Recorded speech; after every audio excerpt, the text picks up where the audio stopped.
After discovering my wife was cheating, I sent just one message to the wife of the man who had slept with her. An hour later, we were sitting across from each other in a cafe in New York, two strangers, sharing the same wound, and together we began planning a night that neither of them would ever forget. I had lost my wife, 10 years of marriage reduced to ashes by a single text, but that night, I reclaimed every ounce of respect she had stolen from me, not with violence, not with begging, but by exposing the truth, right in the place where they thought they were safest. Imagine sitting in the same room, watching the person who once swore to love you tremble, panic, break, because for the first time they were forced to face reality. That wasn't just revenge, that was justice. And if you've ever wondered what real justice looks like, stay with me. Because the way we did it, step by step, will prove one thing. Betrayal can be repaid, piece by piece. If you've ever felt that same sting, stay with me until the end. Because this story could just as easily be yours. It was early morning, the kind of quiet where you can hear the hum of the refrigerator and the faint creak of the house settling. I stood in the kitchen, waiting for the coffee to finish brewing, but something felt off. It wasn't anything obvious, no broken glass, no open door, just a tension in the air, like the stillness before a storm. Claire had rushed out of the room moments earlier, her heels clicking up the stairs, saying she'd forgotten her purse. I should have gone back to my eggs, focused on the morning routine, but instead I felt this strange unease. 10 years of marriage had given me a sense for when things weren't right, like a sixth sense honed over time. That morning, it told me something was wrong. I couldn't put my finger on it, not yet, but my gut was whispering. And the thing about instincts, especially at my age, you learn not to ignore them. That's when I saw it, Claire's phone, left unlocked on the counter. Now you have to understand, my wife never left her phone unattended, let alone unlocked. It was as much a part of her as her lipstick or her perfume. In fact, she guarded that phone like it held state secrets. So seeing it there, glowing faintly on the granite countertop, felt like a crack in the facade. Maybe she was just in a hurry, I told myself. Maybe she really was late for her meeting. But the thought nagged at me. Over the past few months, she'd been rushing everywhere, distracted, a little distant. I brushed it off as stress from work, a phase, the kind of slump every marriage goes through. Still, I couldn't shake the feeling that this slip, this carelessness, wasn't just random. It was a signal, and whether I wanted to admit it or not, my heart was already bracing for the blow. And then it came, a vibration, a sharp buzz against the countertop that made me jump, like the world itself was trying to get my attention. The screen lit up, and there it was, a message, just a few simple words. Can you come earlier? Can't wait to see you again. Innocent to a stranger, devastating to me. My breath caught in my chest. Those weren't words from a colleague or a friend or anyone who had a place in our lives. Those were the words of intimacy, of longing, of someone who thought they had a claim on her time and on her body. My hand hovered over the phone, torn between the instinct to respect her privacy and the sick certainty that if I didn't look, I'd never forgive myself. And in that instant, I knew. I already knew. But seeing it, reading it, made the truth impossible to ignore. The name glared at me from the top of the message. Richard. My heart slammed in my chest so hard it felt like it might burst. Richard. Not a coworker I'd ever heard of, not a family friend, not some harmless old buddy from college, just a name. But the weight of it crushed me. Every letter screamed betrayal. I tried to steady myself, to breathe, but my mind was already spinning, searching for answers. Who was he? How long had this been going on? And why? Why had she chosen him? The betrayal wasn't just in the message, it was in the name itself. Richard was no stranger to her, no casual fling. That much was clear from the way she wrote to him. Can't wait to see you again. Again. That single word hit me harder than a punch. This wasn't the first time. It had been happening, and I was the last to know. My hands shook as I picked up the phone. I shouldn't have done it, I know.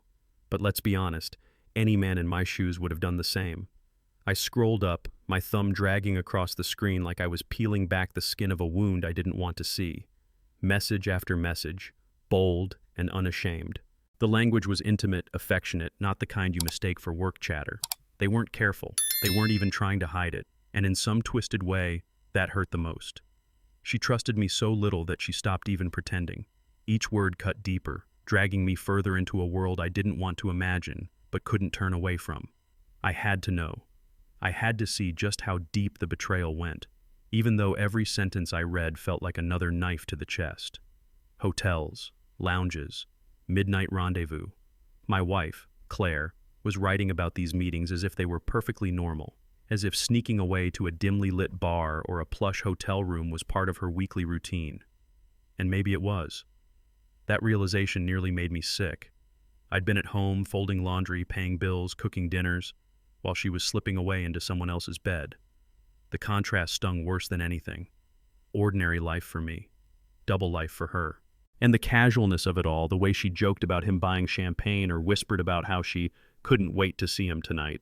It was like I was peeking through a window into a marriage I didn't even recognize. My marriage wasn't mine anymore. It was a stage where I'd been cast as the fool. 10 years, a decade of laughter, arguments, vacations, family holidays, late nights talking about nothing and everything. 10 years I thought meant something. And in one moment, it all shattered. People always say betrayal feels like your heart breaking, but that's too poetic. What it really feels like is standing barefoot on broken glass, every step, every breath, tearing you open. That was me, in my own kitchen, surrounded by the wreckage of something I thought was unshakable. I wanted to scream. I wanted to throw the phone against the wall. But instead I just stood there, silent, because silence was the only thing keeping me from falling apart completely. And in that silence, the truth hit me. The marriage I thought I had died long before I even knew it. I was still frozen there when Claire came back downstairs, her heels clicking cheerfully against the hardwood. She looked like nothing had happened, like she wasn't carrying a loaded secret in her purse. She smiled, casual as ever, and in that moment the contrast between us was unbearable. She was light, breezy, living her lie with ease. And me? I was standing there with the weight of her betrayal pressing down on my chest like a stone. She didn't notice. She didn't even look. She just moved around me, humming softly to herself, as though she hadn't just burned 10 years of my life to the ground. That smile, that nonchalance, it made me realize how practiced she was at this, how effortless deception had become for her. She leaned in, kissed my cheek, and said, "Don't wait up, dinner with colleagues." Then she was gone, just like that. No hesitation, no guilt in her voice. If anything, she sounded rehearsed, like she'd delivered that line 100 times before. And maybe she had. I stood there in shock, the ghost of her kiss burning on my skin. It wasn't affection anymore. It was poison. The door closed behind her, and suddenly the house was silent again, but not peaceful this time. It was suffocating. I realized then that my wife could lie straight to my face, smile while she did it, and walk out the door without looking back. And the worst part? I hadn't seen it until now. Or maybe I hadn't wanted to see. I sank onto a stool at the counter, still holding her phone. It felt like it weighed 1,000 pounds. Every vibration, every glowing message on the screen was another reminder of how blind I had been. My chest tightened. The air felt thick. I couldn't breathe right. That's the thing about betrayal. It doesn't just hurt, it suffocates. It makes the world feel smaller, heavier, crueler. And yet, even as I sat there with the evidence glowing in my hand, I couldn't move. I couldn't decide if I wanted to throw the phone or curl up and disappear. Instead, I just stared. Stared at the life I thought I had, now condensed into a thread of messages that told me I had been living a lie. It's strange how quickly betrayal rearranges everything you thought you knew. One second, you're making breakfast in the quiet comfort of routine. The next, your entire life has been ripped open, like someone pulled the rug out from under you and left you staring at the cold floor. My heart ached in a way I didn't know was possible. It wasn't just sadness, it was humiliation, rage, the crushing weight of knowing that the person you trusted most had taken that trust and laughed behind your back. That's the wound betrayal leaves. Not just heartbreak, but a scar deep enough to change the way you see the world. I felt it then, sitting in my kitchen. The man I had been when I woke up that morning was already gone. But here's the thing. I didn't confront her. Not right away. Maybe part of me was too scared of hearing her confirm it, too scared of making it real. Or maybe I knew that if I just exploded with anger, she'd find a way to twist it, to make me the fool twice over. No, I wanted the truth, but on my terms. I needed to know everything. Who he was, how long it had been, what kind of man she thought was worth destroying our marriage for. So I made a choice. I would wait. I would dig. I would uncover every ugly detail because if I was going to lose everything, I wasn't going to lose blind. And once I knew, I'd decide what to do with it. So I started with the name. Richard Hale. Just a name, but in New York, names carry weight. A quick search told me more than I wanted to know. Corporate lawyer. Successful. High-rise apartment on the Upper East Side. Photos of him at galas, charity events, award ceremonies. He was the kind of man who carried himself like the world owed him respect. A man used to getting away with things. And suddenly, it made sense. Claire hadn't just stumbled into some fling. She had been drawn to power, to privilege, to the kind of life that looked good in pictures but rotted underneath. I felt sick, but I also felt focused. Because now it wasn't just a shadowy figure on a phone screen. Now it was a target. His social media was a portfolio of arrogance. Glossy black and white headshots, pictures shaking hands with judges, smiling at fundraisers.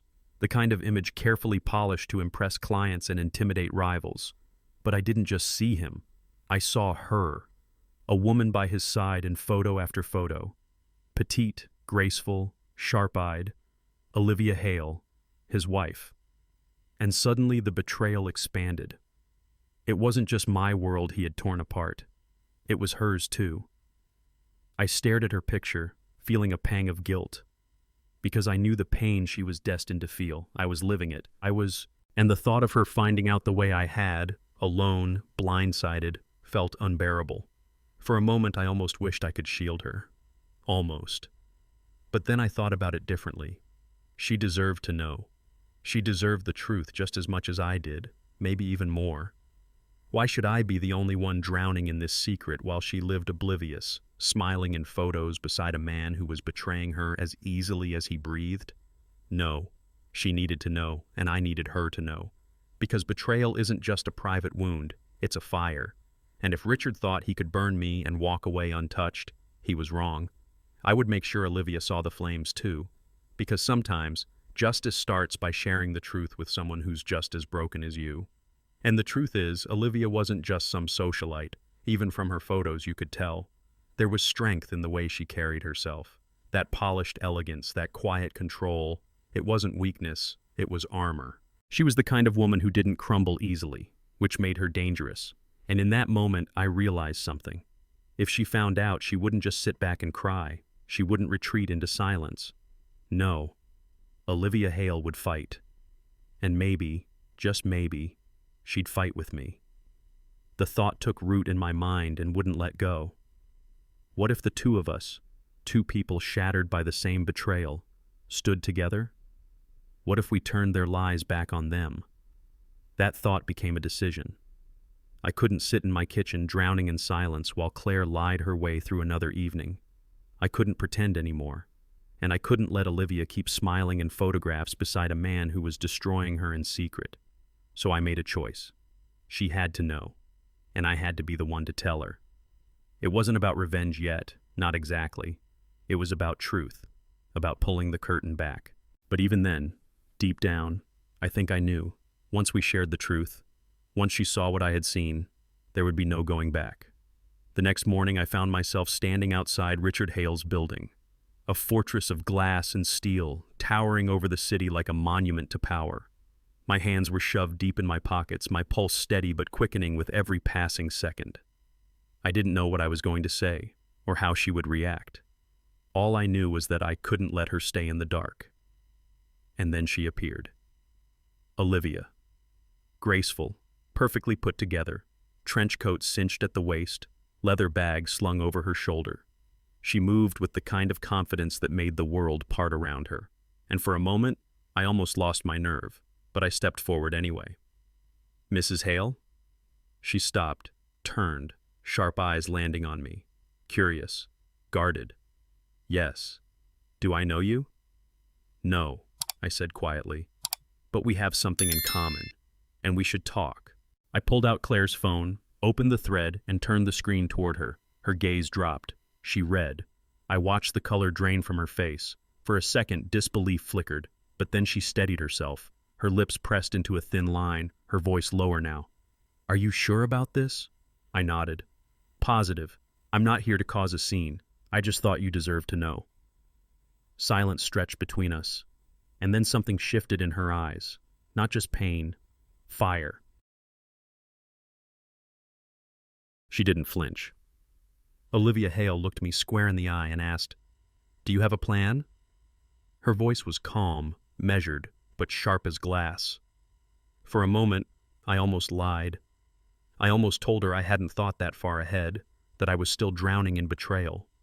But the truth was already pulsing in my veins. I had a plan, or at least the start of one, and it involved her. Yes, I said, steadying my voice. And it involves you. For the first time since I discovered the truth, I felt something other than pain. I felt control. The look she gave me in return wasn't one of surprise or even hesitation. It was a flicker of recognition, like she had been waiting for someone to say those exact words. And in that instant, the two of us were no longer just victims. We were allies, strangers bound by betrayal, ready to turn our pain into fire. We found a quiet cafe on Madison Avenue, the kind of place where people speak in whispers and never raise their eyes above the rim of a cappuccino. We sat across from each other, two people who should have been enemies but instead shared the same wound. There were no tears, no breakdowns, just a cold, electric silence that said everything words couldn't. She stirred her coffee, her hand perfectly steady, while I laid out what I had seen. The messages, the meetings, the lies. She didn't gasp. She didn't curse. She absorbed it with the composure of someone who had lived long enough to know life doesn't always give you the dignity of preparation. So, she said finally, her voice low but firm, what do you want to do? And there it was, the opening. We weren't here to console each other. We were here to decide how to strike back. The plan didn't come all at once. It unfolded in layers, like a puzzle revealing its image piece by piece. At first it was simple. Make them feel what we felt. Let them taste the humiliation, the fear, the collapse of certainty. But the more we spoke, the sharper it became. Olivia was precise, methodical. She thought like a strategist, not a victim. It has to be public, she said. Private pain is invisible. They'll shrug it off.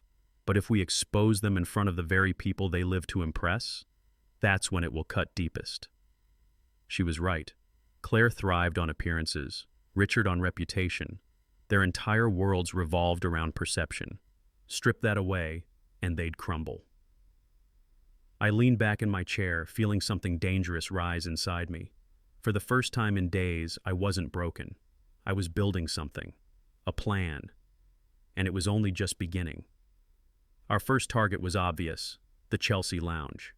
I had read the messages. That was their place. The dim lighting, the expensive cocktails, the low hum of jazz. Perfect for secrets. They thought of it as a cocoon, a sanctuary, which made it the perfect stage for exposure. Olivia smirked when I suggested it. Fitting, she said. Let's make their safe place the scene of their first undoing. The idea wasn't just to catch them in the act, it was to flip the script, to walk into their world, uninvited, and remind them that lies don't stay hidden forever. I could already picture it, Claire's frozen smile, Richard's pale face, the whispers spreading like wildfire through the lounge. It wouldn't be the end, not by a long shot, but it would be the spark. And sometimes, that's all you need to burn a house down. The night came quickly. Olivia and I dressed with purpose, her in a fitted navy dress that radiated elegance, me in dark jeans and a crisp button-down, simple but deliberate. We didn't walk into the Chelsea Lounge as broken spouses. We walked in as predators. The room was buzzing with low laughter and the clink of glasses. No one paid us much attention at first, which was exactly how we wanted it. Then, across the dim room, I saw them. Claire leaned in close, her hand brushing against Richard's sleeve, her laughter high and bright. His hand rested on her thigh like he owned her. My stomach twisted, but I forced myself to breathe. This was the moment we'd planned for. Not to explode, not to scream, but to step into their carefully constructed lie and tear it open from the inside. Seeing Claire laugh like that, so carefree, was a punch to the gut. 10 years of marriage, and I couldn't remember the last time she looked at me the way she was looking at him. And Richard, well, he fit the part perfectly. Expensive suit, smug expression, the kind of confidence that only comes from a man who believes he's untouchable. His hand slid further up her leg, casual, practiced, as if this wasn't the first time they'd played this little scene together. My fists clenched under the table I was gripping. Every instinct screamed at me to lunge across the room, to rip him away from her, to demand answers. But I held still. Because tonight wasn't about rage. Tonight was about precision. I didn't want them to see my anger. I wanted them to see their reflection in my calm and realize just how far they were about to fall. My blood boiled, every nerve in my body on fire, but I forced myself to stay steady. Revenge isn't loud. It's patient. It waits. I reminded myself of that as I took one last breath, nodded at Olivia, and rose from my seat. This wasn't about losing control. It was about taking control back. The betrayal had already broken me.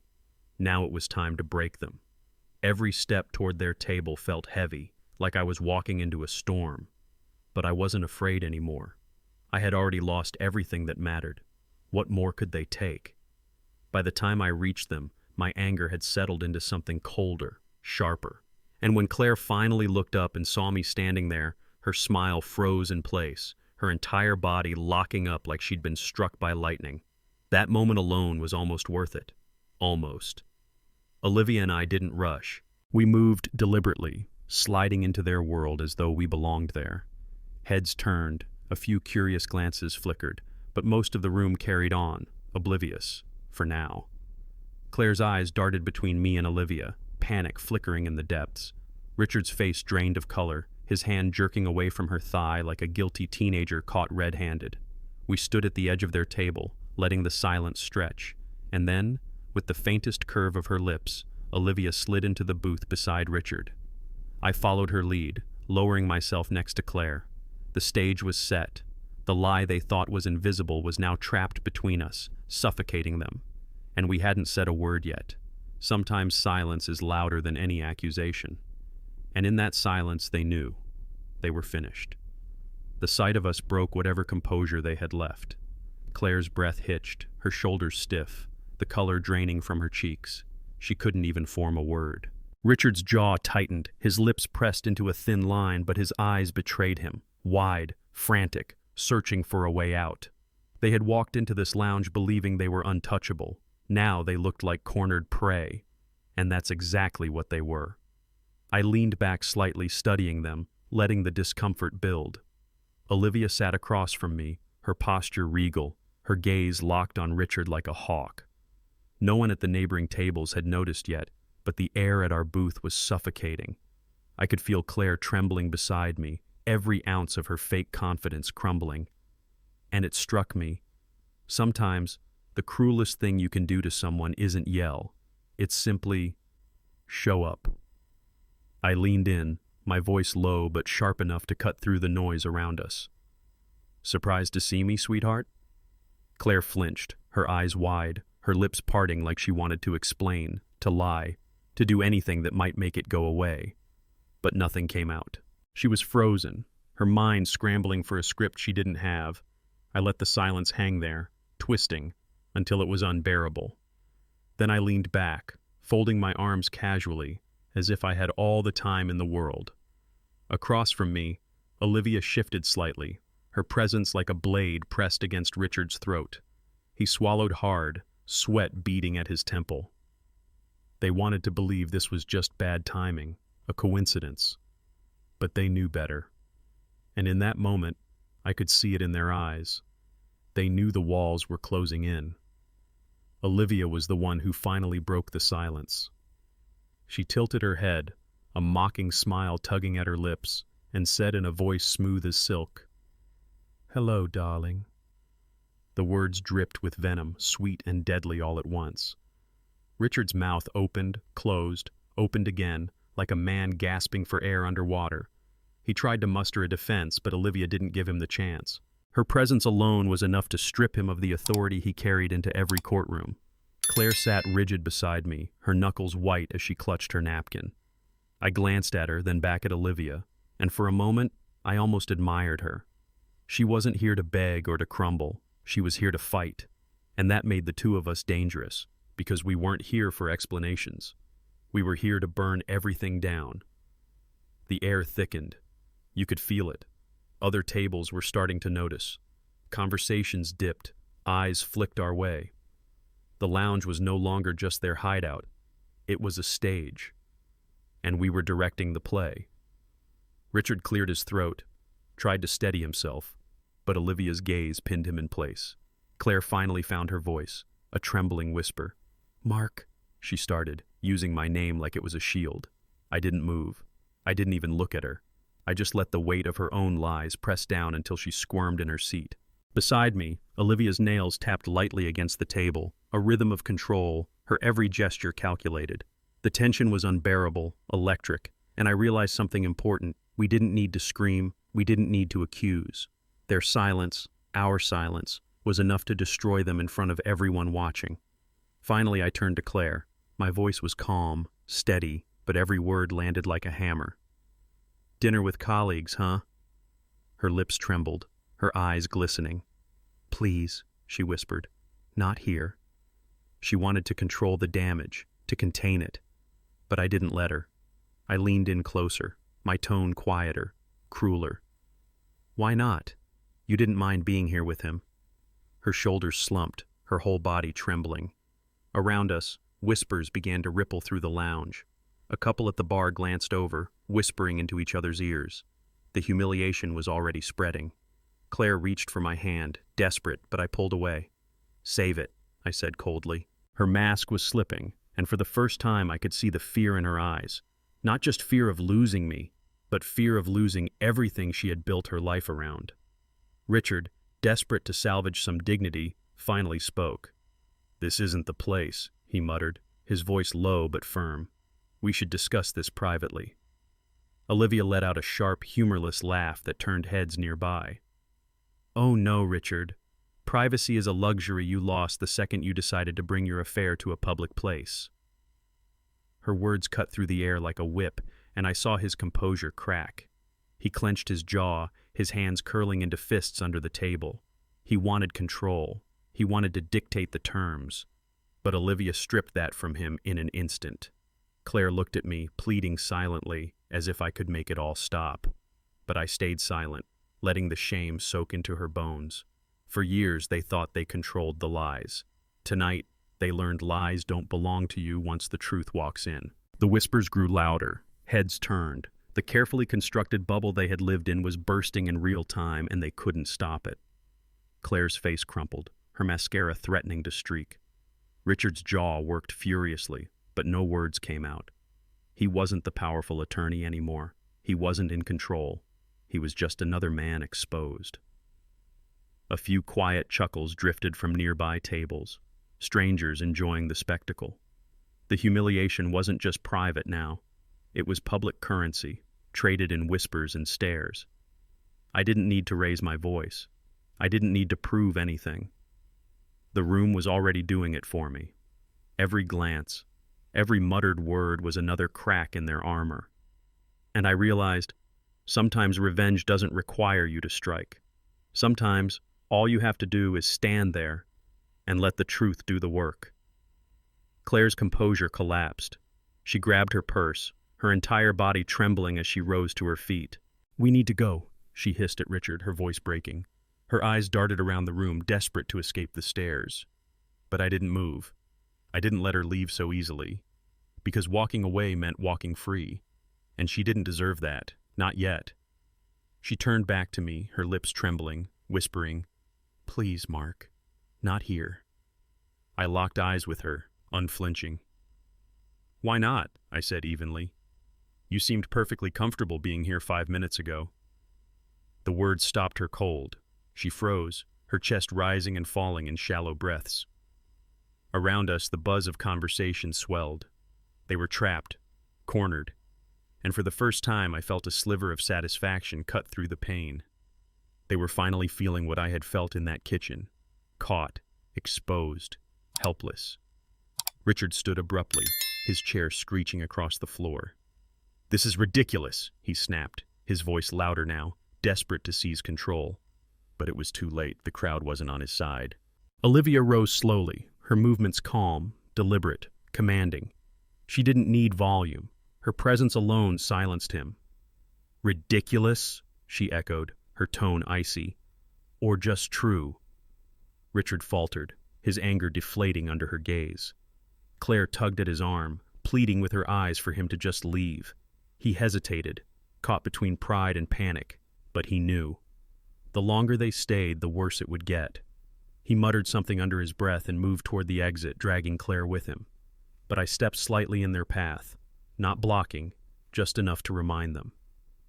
"Running won't save you," I said softly. And for the first time, Richard looked like a man who believed me. Olivia's voice cut through the chaos, calm but sharp as a blade. "Privacy is a luxury you lost." Her words hung in the air, slicing through the last shred of control Richard thought he had. Claire flinched, her hand tightening around her purse strap. Richard froze, his jaw clenching, but he didn't argue. He couldn't. The room had already passed judgment. Around us, the whispers grew into full conversations, the audience no longer pretending not to watch. Claire's face burned red, tears welling in her eyes, while Richard stood rigid, fighting to maintain dignity he no longer owned. Olivia's presence beside him was suffocating, her every word calculated to strip him bare. And me? I didn't need to add anything. I just sat back, watching the empire of lies they built collapse under its own weight. Sometimes revenge doesn't need force, it only needs the truth, spoken in the right place. Richard's composure cracked. His hand twitched, his lips parted, but no words came. The great attorney, the man who thrived on eloquence, was speechless. Claire's panic overwhelmed her. She shoved past me, clutching her purse like a lifeline, and bolted for the door. Richard tried to follow, but Olivia's stare froze him in place. "Go on," she said smoothly, almost bored. "Chase after her. You're good at running, aren't you?" For a second I thought he might lash out. But then the weight of the room pressed in on him, the whispers, the stares, the judgment he could never erase. His shoulders slumped. He turned, stumbling toward the exit, leaving behind the shards of his pride. I watched them go, not with relief, but with certainty. This wasn't over. Not by a long shot. What happened at the Chelsea Lounge was just the opening act. The real destruction was still to come. The room buzzed with murmurs, the whispers now an uncontrollable tide. People craned their necks, glancing at us, piecing together the scene. Some smirked knowingly, others shook their heads, but none of it mattered. What mattered was that Claire and Richard had been stripped bare in front of their chosen sanctuary. Their secret was no longer just theirs. It belonged to the room, to the city, to anyone who had witnessed their unraveling. Olivia exhaled slowly, her eyes fixed on the door they had fled through. I leaned back, the tension in my chest loosening for the first time since this nightmare began. Not gone, but lighter. This was the first step. They thought they could betray us and walk away untouched. They thought they could carry on like nothing happened. But tonight proved them wrong. Tonight, the game had changed. And the best part? It had only just begun. Olivia and I didn't leave right away. We sat there, letting the moment sink in, the whispers swirl around us. We weren't hiding. We weren't ashamed. We were the victors of the first battle, and we wanted everyone to see it. Claire and Richard had built their affair on secrecy, on stolen glances and whispered lies. We had dragged it into the light, and once the truth is out, you can't shove it back into the shadows.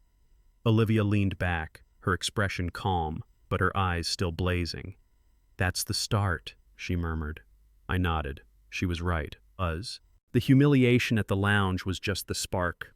The fire we were about to set would spread far beyond these walls. And for the first time since I found that message on Claire's phone, I felt steady, purposeful. They had chosen to betray. We had chosen to fight back.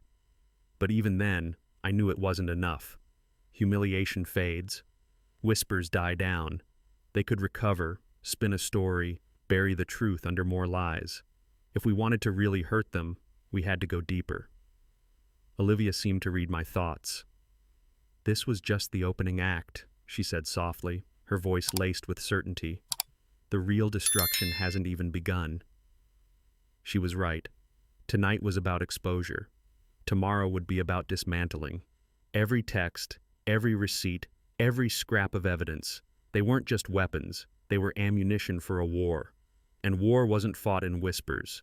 It was fought in the arenas they cared about most. His career, her reputation. That's where we'd hit next. And we wouldn't stop until everything they valued burned to ash. That night, back in my apartment, the adrenaline still hummed in my veins. Olivia sat on the couch, her heels kicked off, scrolling with the calm precision of a surgeon. I opened my laptop, pulling together every scrap of evidence Claire had so carelessly left behind. Screenshots of messages, receipts from hotel bookings, time-stamped calls. Each piece was a nail in the coffin. Olivia sipped her whiskey, her voice cool. "We'll hit them from every angle, no room to breathe." She wasn't emotional, she wasn't shaken, she was focused. And so was I. For the first time, I wasn't just reacting to betrayal. I was acting, taking control, turning their lies into our leverage. It felt dangerous, intoxicating, and right. We weren't just two betrayed spouses anymore. We were partners. And together, we were about to wage a war that neither Claire nor Richard would see coming. We laid everything out on the table, literal and figurative, photos, receipts, texts, organized into folders, neat, undeniable. Claire had been careful, or at least she thought she had. No credit card slips, no suspicious charges. But technology leaves trails, and I had them all. Richard was no better. His arrogance had blinded him, left him careless, and Olivia knew exactly where to hit him hardest. "His firm has a strict moral clause," she explained. "If they see this, he's finished." She was right. Richard's entire life was built on reputation, on polished appearances. One crack, and the whole structure would fall. Claire was the same. She lived for image, for her curated social circles. And once those women saw the proof, she'd be exiled. We weren't guessing anymore. We knew exactly where to strike, and it was going to be brutal. By midnight, the plan was complete. First Richard's career, then Claire's reputation. We'd strip them of the very things they prized above all else. Olivia closed her laptop, her eyes meeting mine with a steady fire. "Tomorrow," she said simply. I nodded, feeling the weight of what we were about to unleash. This wasn't just about revenge anymore. It was about justice, about taking back the power they had stolen from us. Claire thought she could humiliate me in secret.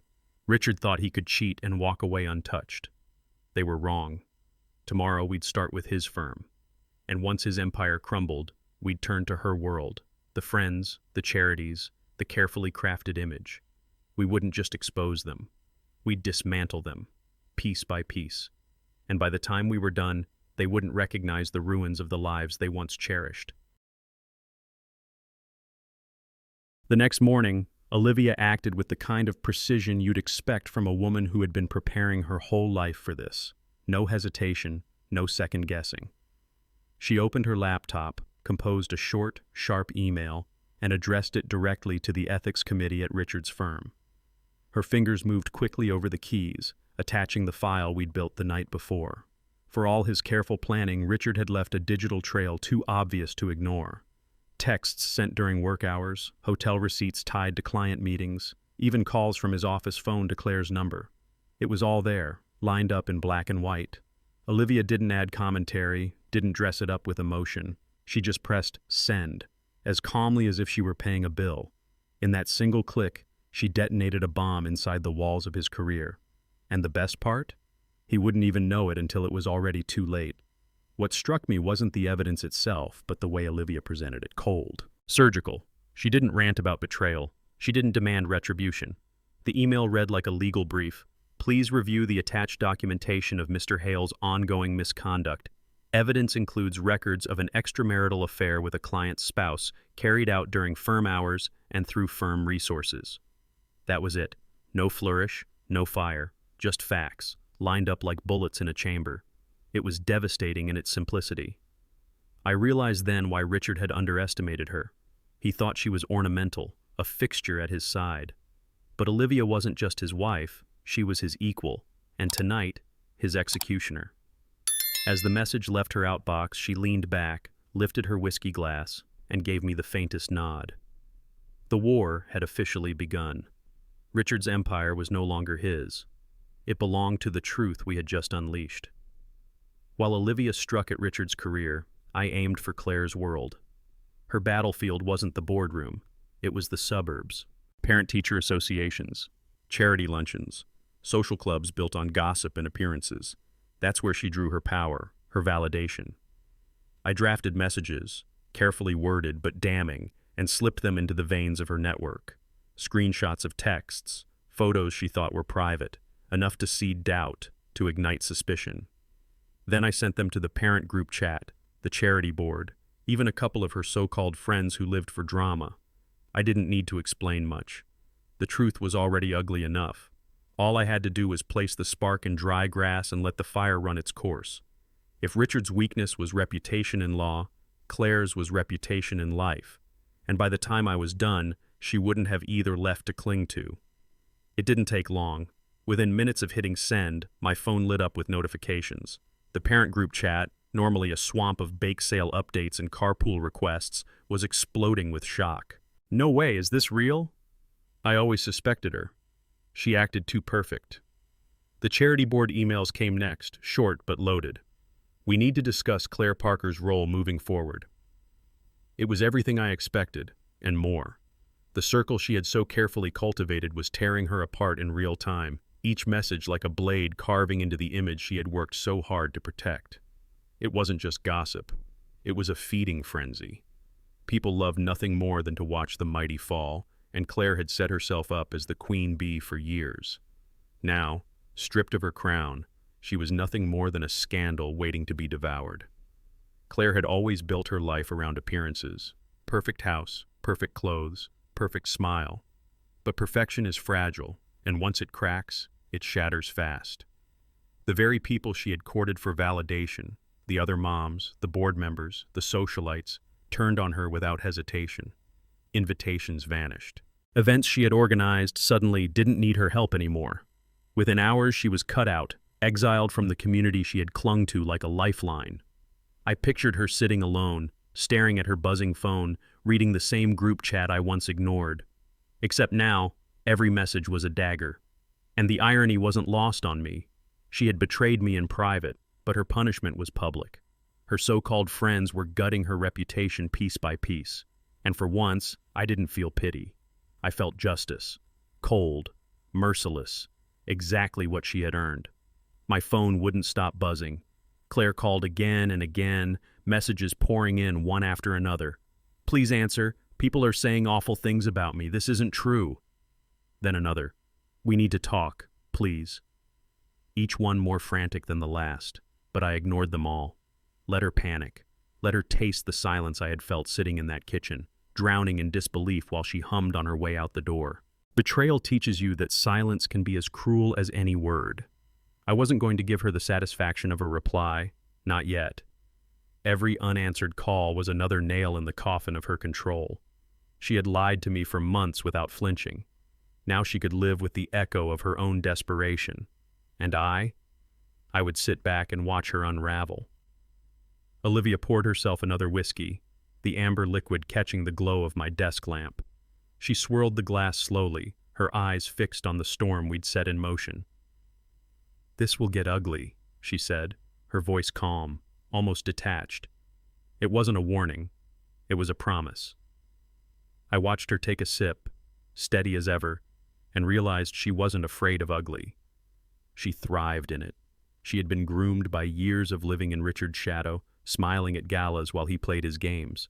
Now, finally, she was rewriting the rules. For a moment, I thought about the contrast. Claire panicking, scrambling, while Olivia sat here like a general watching the battlefield unfold. The difference was stark, and it made me certain of one thing. With Olivia at my side, this war wasn't just personal anymore. It was inevitable. I leaned back in my chair, a bitter smile tugging at my lips. "That's the point," I replied. Olivia looked up, eyes narrowing, and for the first time since this all began, we both allowed ourselves a flicker of satisfaction. Not joy, not relief. Satisfaction.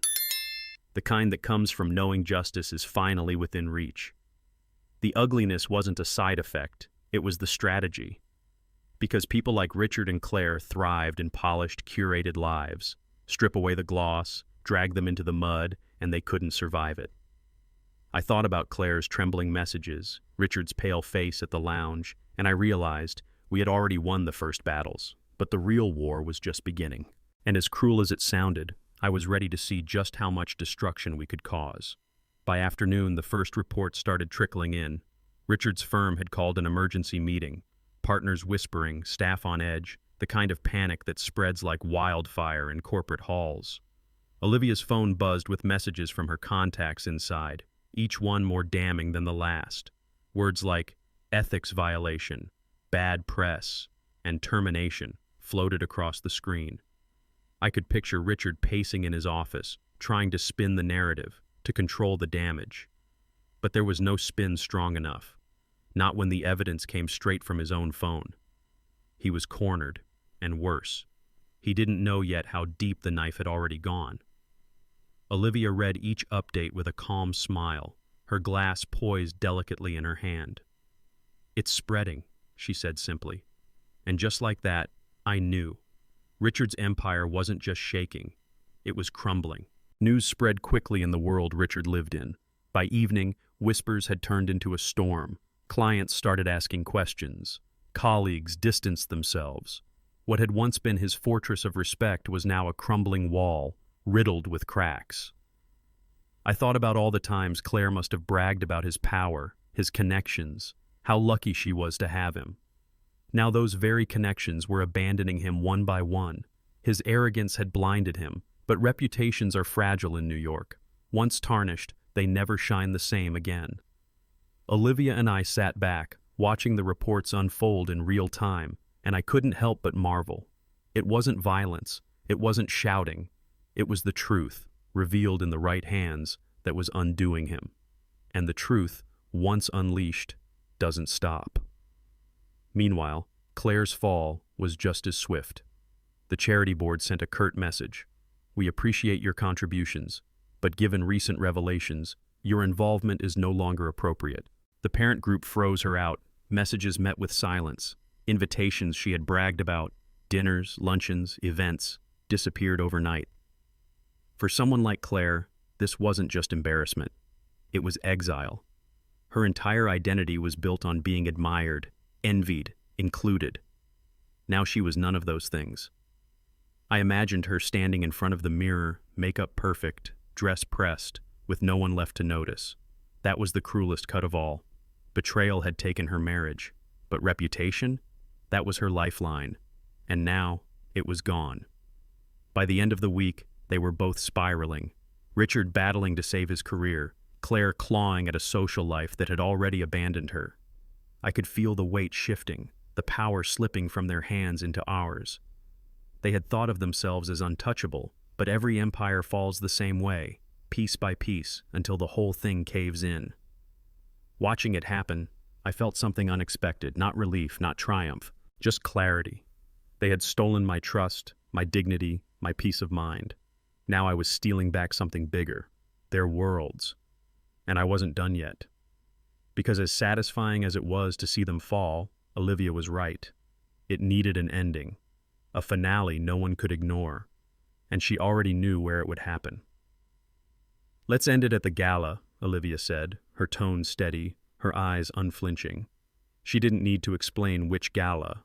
I already knew. The annual fundraiser at the Waldorf Astoria, a jewel of Manhattan society, where Richard's firm hosted tables and Claire preened for photographers. The very stage they used to showcase their false perfection. Public, unavoidable, perfect, she added, her lips curving into the faintest smile. I thought about it. The chandeliers, the gowns, the cameras. All of Manhattan's elite gathered in one place. It wasn't just exposure. It was execution. "You're right," I said finally, exhaling slowly. "We make sure they walk into their own funeral. And with that, the finale was set. The Waldorf Astoria shimmered that night, a palace of gold and crystal, the kind of place where people came not just to be seen, but to be envied. Olivia and I stepped out of the car like royalty. She wore a black gown that turned heads the second she entered the lobby, her hair pulled into a sleek knot that made her look untouchable. I wore a tuxedo, simple but sharp, cufflinks Claire had given me years ago. A bitter irony. Together, we didn't look like victims. We looked like executioners. The room buzzed as we entered, whispers following in our wake. Everyone had heard the rumors. Now they were watching the stage where the truth would finally be performed. We didn't rush.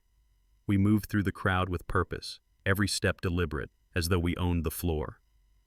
Claire and Richard stood by the bar, their faces pale, their posture tense. Claire wore a red dress, bold and defiant, but I could see the tremor in her hands as she clutched her glass. Richard looked older, haggard, his once sharp suit unable to mask the exhaustion in his eyes. They noticed us immediately, and the blood drained from their faces. Olivia leaned closer, her voice soft but sharp. Showtime. And she was right. The gala wasn't just another event. It was the culmination of everything we had built. Tonight wasn't about whispers or rumors. Tonight was about proof. And proof, once shown, cannot be denied. Claire's red dress was a statement. Bold, striking, maybe even desperate. She wanted to project confidence, but her eyes betrayed her. They darted nervously around the room, searching for allies who weren't there anymore. Her circle had already abandoned her. All she had left was Richard, and even he looked like a man teetering on the edge of collapse. The contrast was almost poetic. Claire had always dressed for admiration. Tonight, her dress was a shield she hoped would distract from the truth. But it couldn't. Not when the truth was about to be projected 10 feet high for the entire ballroom to see. Richard was a shell of himself. Just weeks earlier, he was the man commanding courtrooms, shaking hands with judges, laughing at cocktail parties. Now he looked hollow. His shoulders slumped, his eyes ringed with sleepless nights. He had aged a decade in days. That's what reputation does. It props you up until it disappears, and then you collapse under your own weight. Standing there in his crisp suit, he didn't look powerful anymore. He looked hunted. And when the host called his name to step onto the stage, his feet barely moved. He was walking not toward recognition, but toward exposure. And everyone in that ballroom was about to see it. The host's voice rang out, cheerful, oblivious. "Ladies and gentlemen, please welcome Richard Hale." Applause rippled, polite but thin. Richard moved stiffly toward the stage, every step heavy. Claire clung to his arm, her nails digging into his sleeve. He tried to hold himself tall, but his eyes darted nervously across the crowd, landing on Olivia, then me. His face drained of blood. He knew something was wrong. He just didn't know how bad it was about to be. I folded my arms, leaning against a table, and waited. The execution was seconds away. And the best part? He was walking straight into it himself. The host continued, still smiling. "Tonight, we want to recognize one of our most respected leaders." His words faltered as the screen behind him flickered to life. The first images appeared. Screenshots of messages, hotel receipts, time-stamped calls. One after another, they filled the screen. The room gasped. Murmurs rose. The host froze, fumbling with his notes, but it was too late. The truth was already there, towering over the ballroom in black and white. Richard's face turned gray. Claire's mouth dropped open, her hand flying to her chest. They weren't whispers anymore. They were proof. Proof that no spin, no lie could erase. For a moment, silence swallowed the room. Then the whispers began, low at first, then louder, spreading like wildfire. "Is that real? Oh my God, it's true." How humiliating. Richard stood frozen on stage, unable to move. Claire's face flushed red, her perfect mask crumbling. She clutched her clutch bag like it might hold her together, but it didn't. Around us, people leaned toward one another, gossiping openly, their voices a chorus of judgment. The ballroom, once a place of glamour, had become a courtroom. And Richard and Claire, they were the defendants. No jury, no defense, just evidence and silence. And the verdict was already clear. Richard's body locked in place. His eyes darted desperately, searching for an escape, but there was none. He wasn't the commanding attorney anymore. He was a fraud stripped bare in front of his peers. Claire, beside him, turned crimson, her polished exterior cracking. She looked around, frantic, but no one came to her rescue. The friends she had counted on avoided her gaze, whispering instead. Shame poured over her like acid. The very people she had fought to impress now saw her as nothing more than a scandal. Their perfect world had been demolished in seconds, and all I had to do was watch. Olivia moved closer to the stage, her heels clicking softly on the marble floor. She leaned in just enough for Richard to hear, her voice like ice. "This is what happens when you think you're untouchable." He flinched, his jaw tightening, but he didn't respond. He couldn't. The evidence spoke louder than any denial ever could. Around us, the whispers had turned to open stares. People weren't just curious, they were entertained. There's nothing society loves more than a public fall from grace, and tonight, Richard was giving them exactly that. Olivia straightened, her smile cold. For the first time, I saw him afraid, truly afraid. The moment broke him. Richard turned sharply, nearly stumbling as he hurried off the stage. Claire tried to follow, her heels clattering against the floor, but he shook her off, leaving her stranded in front of the crowd. She froze, caught between chasing him and facing the eyes of everyone she'd once called friends. Her lips trembled, her body stiff. And then, as whispers rose to laughter, she bolted, running toward the exit as fast as her shaking legs could carry her. The sight was almost surreal. Two people who once thought themselves invincible, fleeing like criminals from their own gala. And behind them, their empire lay in ruins. The ballroom was chaos, gasps, whispers, even a few quiet chuckles. But Olivia and I stood still, unmoving, while the storm swirled around us. Richard's career was finished, Claire's social standing obliterated. In one night, they had lost everything they'd built, reputation, dignity, influence. And the beauty of it was, we didn't have to scream or beg or fight. We just revealed the truth in the one place they had least expected it. That was the real punishment, not just losing, but losing where it mattered most. As the crowd buzzed, I caught Olivia's eye. She didn't smile. She didn't need to. We both knew the war had been won. But victory didn't feel like an ending. Not yet. As we stepped out of the ballroom, the city lights spilling across Fifth Avenue, Olivia's voice was steady. "We're not done," she said. I nodded, my chest tight with something I couldn't yet name. We had stripped them of everything, career, status, friends. But betrayal doesn't just scar you once. It lingers. It reshapes you. And though Richard and Claire had lost everything tonight, Olivia and I weren't finished writing the ending. Not until we decided what came next. Revenge had given us power, but what we chose to do with it, that would be the final blow. Most men would have stopped after the gala, but not us. Olivia and I knew Richard still had cards hidden, skeletons locked away in his pristine office drawers. So we kept digging. His finances were the obvious place to start. Power leaves trails, unexplained expenses, offshore accounts, donations to shell charities. I spent nights combing through public records, corporate filings, little breadcrumbs that Richard had never expected anyone to follow.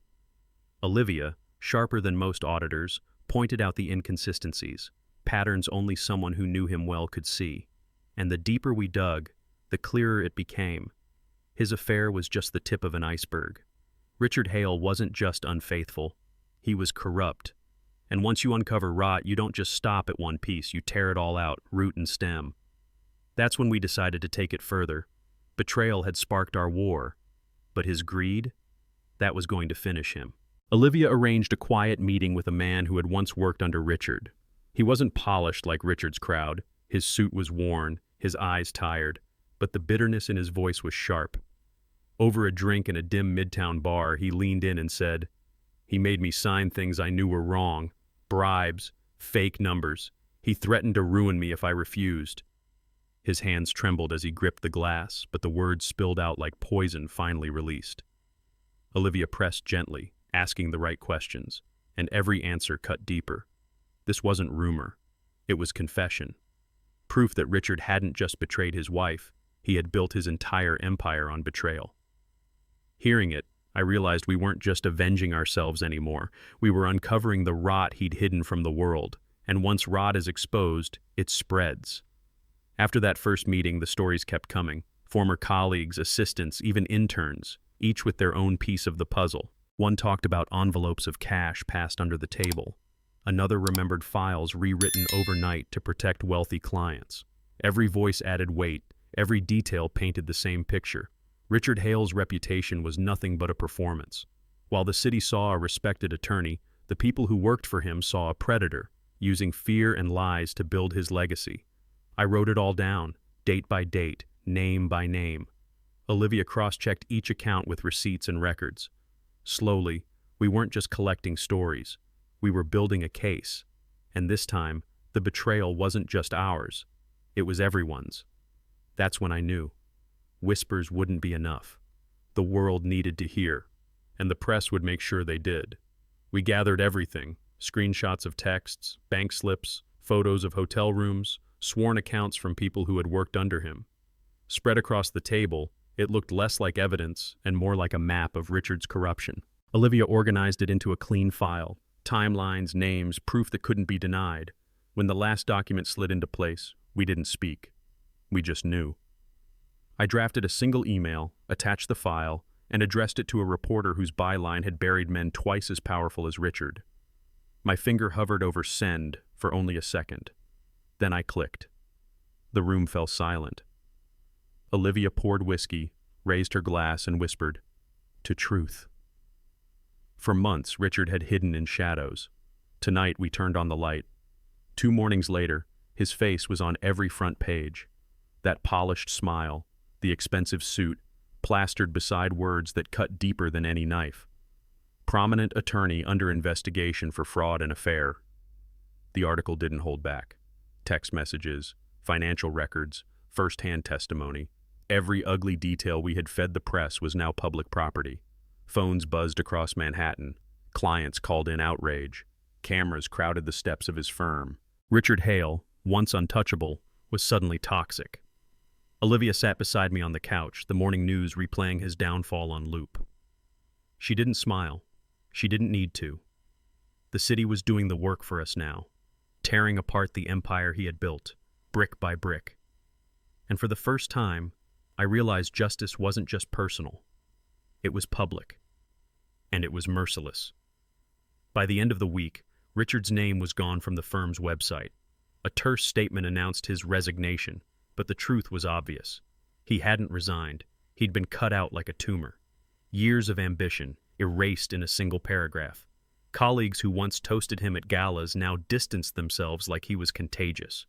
His career, once the envy of the city, was nothing but ash. And the irony wasn't lost on me. The man who thought he could manipulate systems, bend rules, cheat without consequence, had finally been undone by the very machine he worshipped. Olivia read the statement aloud, her voice steady. "Richard Hale is no longer with the firm."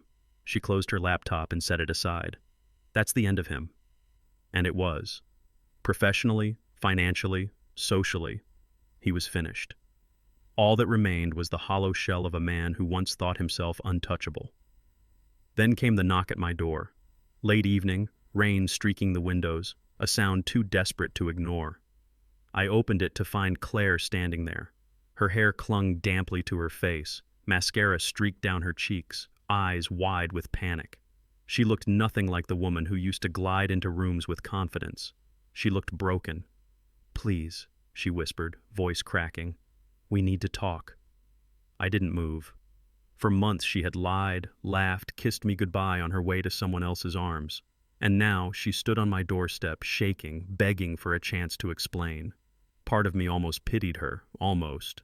But pity doesn't erase betrayal, and I wasn't the same man she had betrayed anymore. She stepped inside, her hands trembling as she tried to steady herself.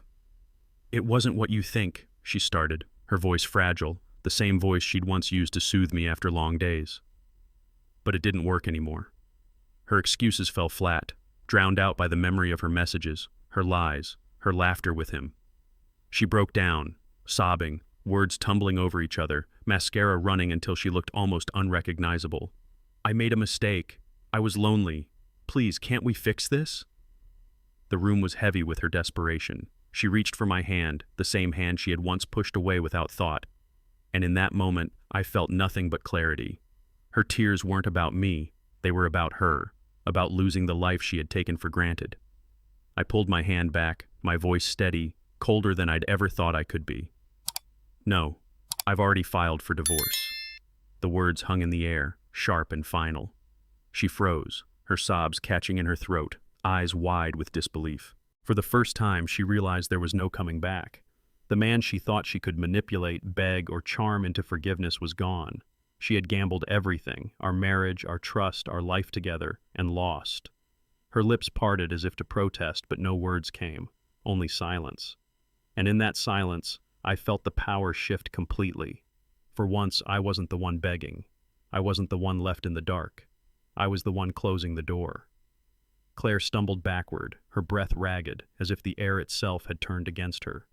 She turned, unsteady on her heels, and walked out without another word. The door clicked shut behind her, leaving only silence. And with that silence came finality. She had nothing left, no husband, no social circle, no safety net. Whatever future she had envisioned was gone, scattered like ashes. And strangely, I didn't feel anger anymore. I didn't feel sadness, just emptiness, like the end of a long storm. For months I had lived in chaos, caught between heartbreak and rage.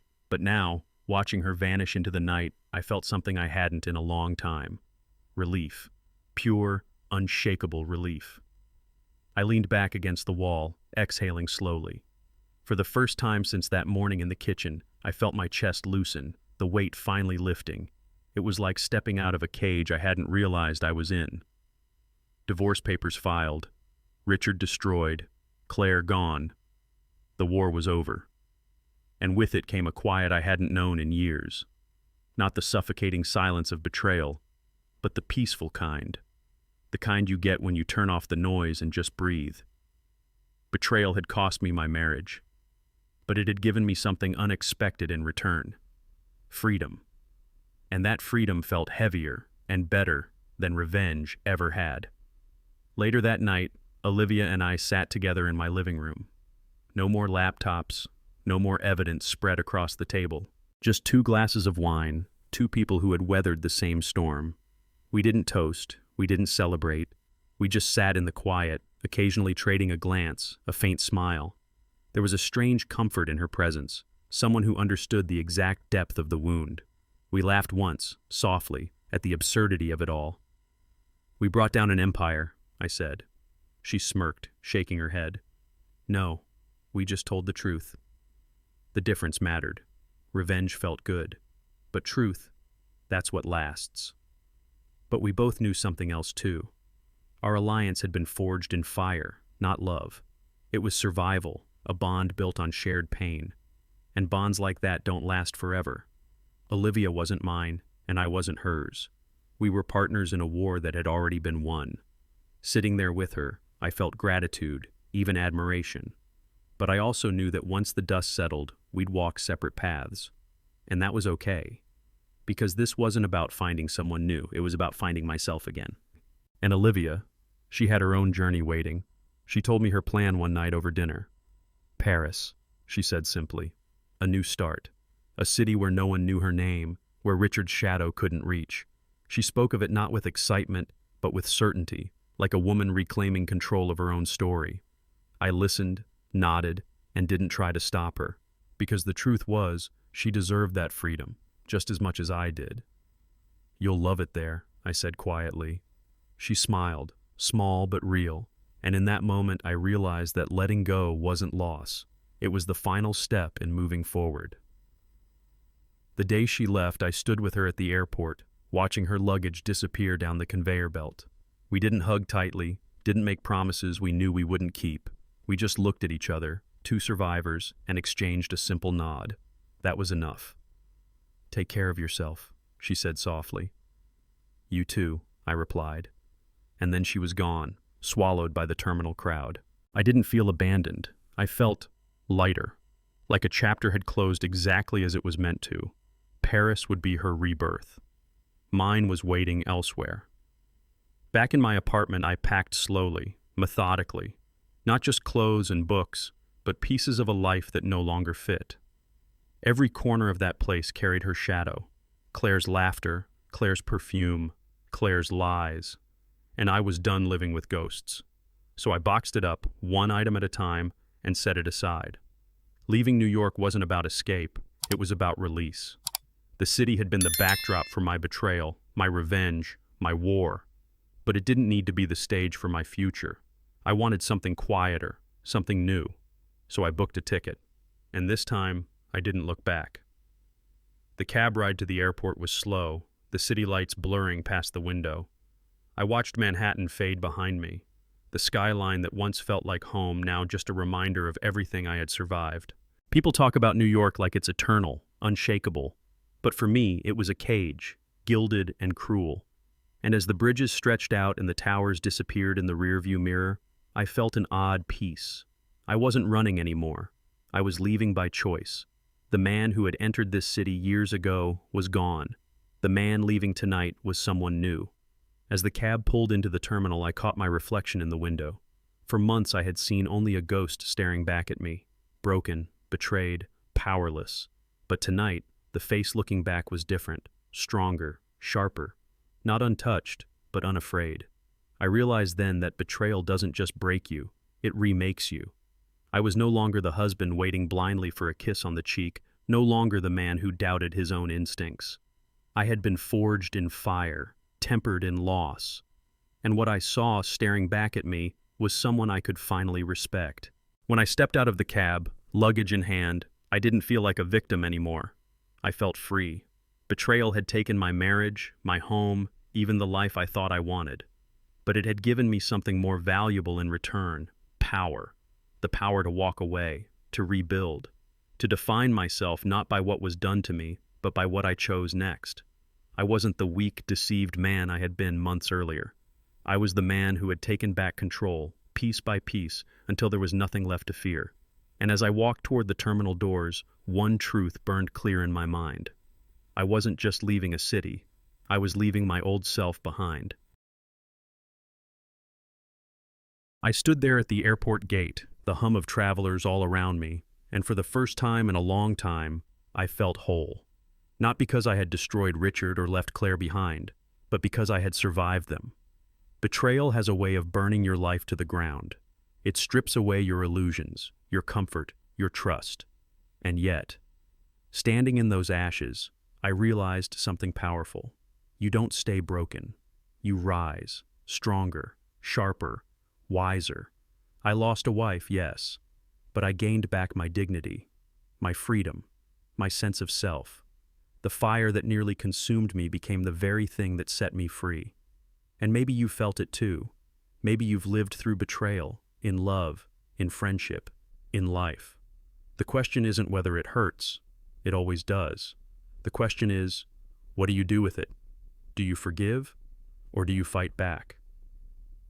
Share your thoughts below. And don't forget to subscribe for more stories that remind us all, from pain, we rise.